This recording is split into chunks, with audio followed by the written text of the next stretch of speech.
When auto racing first began in the 1890s, it was extremely simple. Get a bunch of cars and drivers together and have them race from one town to another. First one there wins. In a time before purpose-built racetracks or electronic timing and scoring existed, this was the easiest way to put on a race and have an undisputed winner. However, these events were held on public roads, and thus you couldn't sell tickets and anyone could just waltz up and watch a race for free, or at least a segment of it. People wanted to watch the entire race and were willing to pay to make that happen, so around the turn of the 20th century, auto racing migrated onto horse racing tracks, as there were already hundreds of them dotted across Europe and North America. Fans could watch the entire race, get food and drinks, and even bet on the outcome. And the best part was, all the infrastructure was already built. In the span of less than 10 years, motorsports went from almost unrecognizable to looking exactly like a modern racing event today. But no matter how much the sport of auto racing changes or how much different it looks as the decades drag on, some people are always going to want to do things the old way. Even to this day, there are still racing divisions that host races on those same horse tracks from the 1900s. Some people who insist on racing in the old styles are just in it for the nostalgia. Others are purists and say that's the only real form of racing. But most see it as an old art form that deserves to be preserved and continued at all costs. Thus, some drivers still held on to the point-to-point style of racing that had started it all. In 1911, the Rally of Monte Carlo was held in Monaco, and the name stuck. That style of racing forever thereafter was known as rally racing. Eventually, instead of one-day point-to-point races, the long rallies were broken up into segments run across multiple days. That way fans could watch more racing and get more bang for their buck. After World War II, motor racing saw an insane boom in popularity all over the world. By 1950, Formula One had begun competition and several rally series had popped up. But in 1973, the FIA, the sanctioning body for F1, threw their hat into the rally ring and created the World Rally Championship, or WRC. Immediately they saw success as they gained the rights to the Rally of Monte Carlo, and many other major rally races all over Europe, be it in the paved streets of Monaco, the snows of Finland, or the mud of Sicily. The WRC did it all and had one of the most challenging schedules on the planet. Soon, rally racing was becoming more popular than Formula One, because unlike in that series, all the cars in the WRC were stock cars anybody could buy straight from the dealer's lot. The WRC had a rule that in order to race a car in their series, a manufacturer had to produce at least 5,000 units for commercial and private sales. This rule made the Lancia Stratos one of the most recognizable race cars ever made, and it won the WRC's championship top division 3 years in a row, from 1974 through 1976. Even in America and other places where the WRC didn't race yet, people knew about the Stratos. Kids had posters of it on their walls. Those lines are unmistakable. Just look at that thing. However, by the time the early 80s rolled around, there was a problem with the WRC. The numbers of divisions or groups they ran were too specialized and too restrictive for the automakers to justify manufacturing 5,000 units necessary to meet the WRC's regulations. Also, the 6 groups they had hamstrung the teams with tons of rules in the way. So in 1982, the head of the FIA, Jean Balestre, made a radical move. He condensed down the number of groups from 6 to 3. 2 stock divisions would remain, but the third was something entirely new. Usually when a sanctioning body is trying to win over teams and factories, they introduce new rules to cap costs and keep them happy. But this time the FIA would take away the rules and say anything goes. So long as the car has 4 wheels and the engine breathes air, you can run it. For the 1982 season, the FIA and the WRC effectively threw the rulebook out of the window and said, let her rip.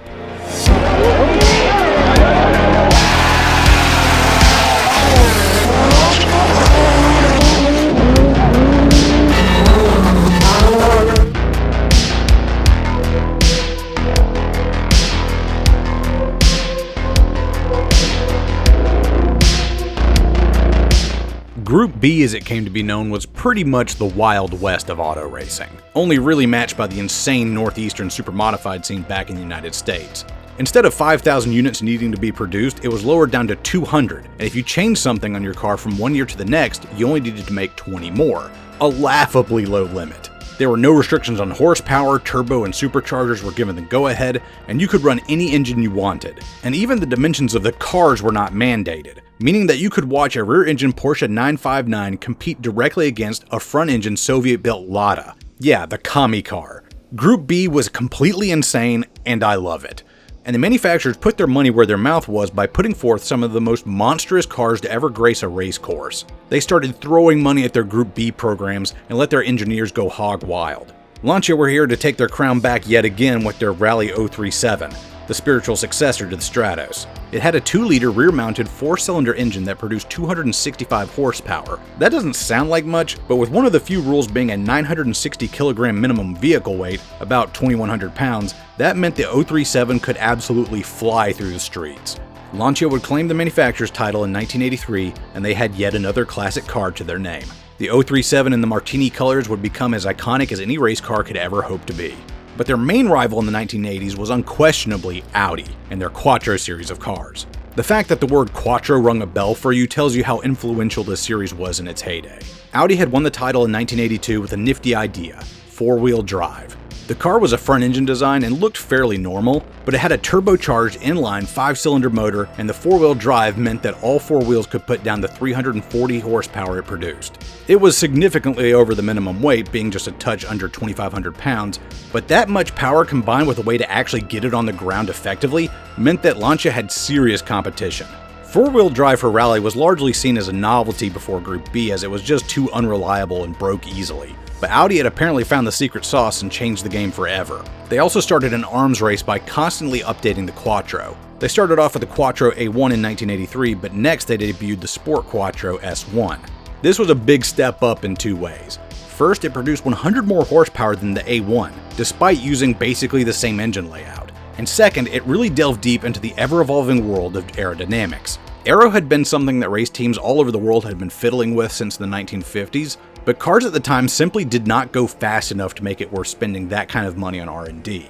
But Group B pushed the envelope so much in the power department that aero was now a real concern, and the cars began looking less like street cars and more like rocket ships. Peugeot was also in the thick of it with their offering, the 205 T16. It had an inline-4 turbocharged engine that made in excess of 500 horsepower, and had aero scoops jutting out of every corner of the car.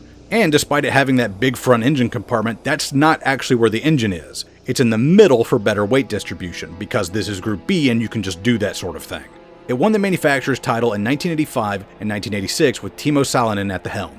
Now's where we get to talk about the absolute mad lads and lasses that drove these things, because they were every bit as weird as their cars. Timo Salonen was a Finnish driver who, despite his appearance making him look like a tax accountant, was the best driver in Group B's history, winning more events than anyone else. He was a laid-back man who never lost his cool and insisted on driving the car with just one hand and the other one being permanently left on the shifter. Stig Blomqvist took up driving duties for Audi and tamed their Quattro series, being instrumental to their title in 1984. Walter Röhrl won the title for Lancia in 1983, and of course we have to mention the Queen of the Hill, Michèle Mouton. She is arguably the greatest female race car driver that has ever lived. She set the Pikes Peak hill climb record in 1985, won the 24 Hours of Le Mans, and to this day she is the only woman to have ever won a WRC event. And there you have it, a recipe for success. The fastest cars ever built for rally racing mixed with the best drivers in the world. The FIA wanted to give the WRC a shot in the arm, and they had done it. By 1984, the WRC was more popular than Formula One, and fans flocked to these events in the hundreds of thousands.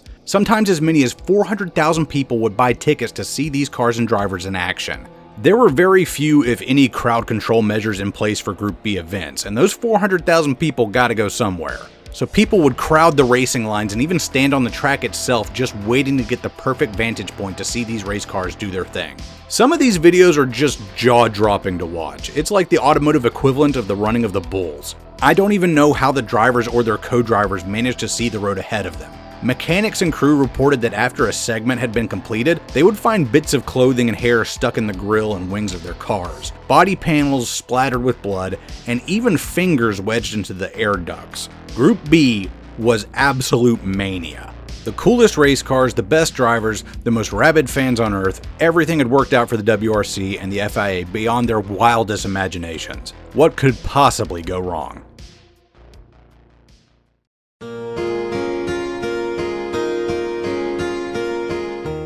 By 1985, these cars were so fast and there were so few rules in place for safety that even the drivers were starting to voice concerns. Another rule in Group B, or really lack thereof, was that cars could be made of any material, including aluminum. Those Audis and Lancias that weighed scarcely more than a metric ton were able to do so because of their aluminum frames and roll cages. And the thing about aluminum, it likes to bend. If you've ever been on a commercial flight and got a window seat above the wings, you know how much aluminum can flex during flight. That's a good thing for a plane, but not so much for a car. Rescue workers were also not numerous enough to do anything in case a car went off the track. It could take half an hour for them to show up on the scene, and their communications were also horrendously lacking.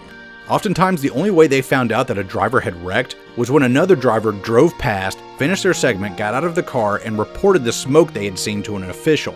By the time medics and firefighters arrived, it was often far too late. Not to mention the hundreds of thousands of spectators crowding the roads made it hard to get to the scene even if their communication was better.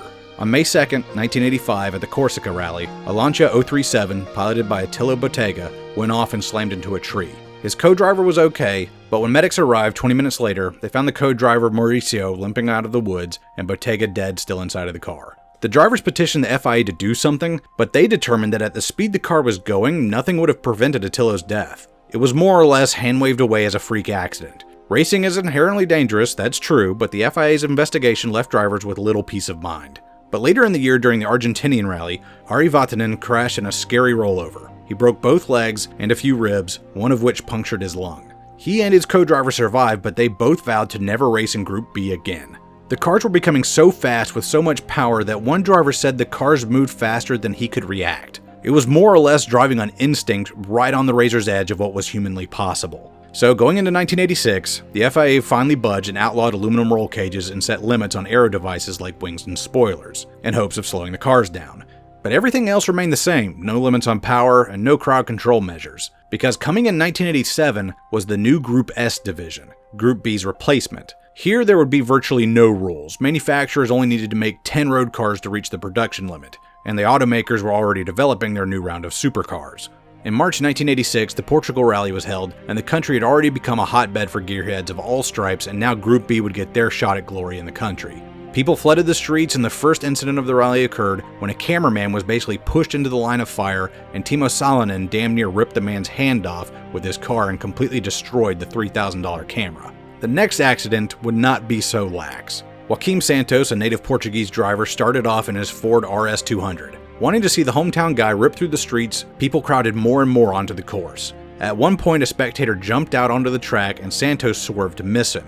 He then overcorrected and the car slid broadside into a group of people. His co-driver Miguel Oliveira said that in Group B the cars were so fast that he just had to look at his notes and feel the track turn for turn. But in this instance, he suddenly felt thuds and bumps as the car careened into the crowd. 32 people were injured and 3 people died, including a mother and her 11-year-old son. In a disgusting move, the FIA continued the race and did not tell the other drivers what had happened. When the drivers completed the segment and got told what happened, they banded together and vowed to go on strike to stop the competition. But the FIA kept things going, and Jean Balestre said he would punish any driver or manufacturer that walked out. At the Corsica rally just 2 months later in May, Henry Tovinen and his co-driver Sergio Cresto were putting on the race of their lives, winning stages left and right. But on the second day of competition, their Lancia went off at a point where there was no guardrail and it flew off of a steep hill. The fuel tank immediately ruptured and a ball of fire erupted from the crash site. Drivers completing the segment reported to officials that they'd seen black smoke in one of the turns, and by the time rescue personnel got to Henry and Sergio, there was nothing left of the wreck except a charred frame.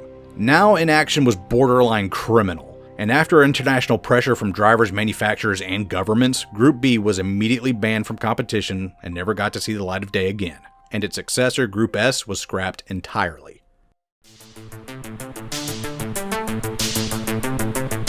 After Group B's disbanding, Group A, the more strictly stock division, picked up the banner and marched forward. But this time with the restrictions and safeguards the drivers of the 80s had wanted. Now there were crowd limits, they had to be kept further back in most areas, and rescue personnel were more numerous with helicopters in the air and radio communications opened up between them. Now if a driver went off, their officials would know about it immediately and be able to send help within a few minutes rather than half an hour. Even still, rally racing remained popular all over the world. The Subaru Impreza WRX and the Mitsubishi Lancer Evo became classic cars, and their computerized traction control systems and driver assist are commonplace on road cars today of all makes and models. The features you take for granted in your personal car and the safety precautions in place at every racetrack today were earned out there on the ice, snow, gravel, and dirt stretching from Portugal to Corsica, from Finland to Argentina. People had to pay a high price for those things. And if there's any silver lining to Group B and rally racing as a whole, it was that they have saved countless lives through these technological advancements. The WRC is still competing today, and the envelope is still being pushed, but with the proper safety measures in place to make sure we don't repeat the same mistakes. And even with all the new rules set up, limiting horsepower and boost and making the cars sturdier with steel, if you watch a modern WRC event, you can see that the true spirit of Group B never completely went away.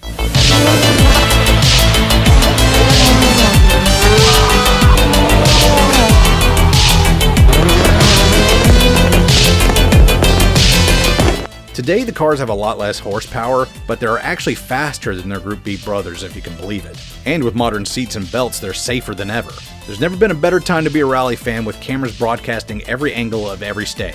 And yes, you can still get uncomfortably close to the action if that's your thing. For any of my European fans watching this, y'all got it pretty good over there, don't forget that. Anyway, I'm Slapshoes, thanks for watching, and until next time, y'all take it easy.